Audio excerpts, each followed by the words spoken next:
A soccer ball looks like the simplest object in sports. A sphere. That's it. But the ball being used at this World Cup has only 4 panels, the fewest in World Cup history. And here's the thing that should terrify the engineers who built it. The last time anyone made a ball this simple, they created the most hated ball in the history of the sport. So either they just repeated a disaster, or they figured out something the rest of us missed. Back in 2010, Adidas made a ball called the Jabulani. Like the new one, it was built from very few panels, shaped from a tetrahedron, with a smooth, sleek surface. It looked perfect. It flew like a nightmare. Goalkeepers called it a beach ball. Shots wobbled, mid-air, dipped without warning, and swerved in directions nobody could predict. Players couldn't trust it.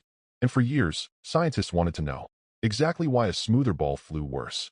The answer comes down to something called the drag crisis. Here's the part that breaks people's intuition. As a ball flies through the air at a certain speed, the air flowing around it suddenly changes from smooth flow to turbulent flow. And when that switch happens, the drag on the ball suddenly drops. That sounds good, but the problem is when it happens. On a smooth ball like the Jabulani, that switch happened right in the middle of normal shooting speeds. So during a single shot, the ball could flip between high drag and low drag flight, mid-air, making it lurch and wobble unpredictably. The ball wasn't cursed. It was crossing the drag crisis at exactly the wrong moment, over and over. So how do you fix a ball that flies too unpredictably? You'd think, make it smoother, make it more perfect. The actual answer is the opposite. You make it rougher. This is the same reason a golf ball has dimples.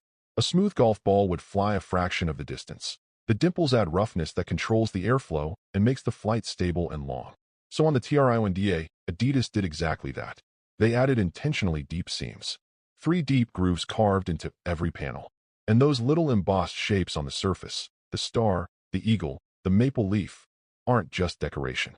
They're texture. They're tiny dimples.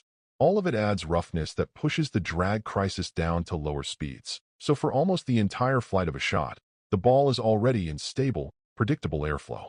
But here's what makes this genuinely interesting. There's a cost. And physics always charges one. That same roughness that makes the ball stable also creates more drag at top speed.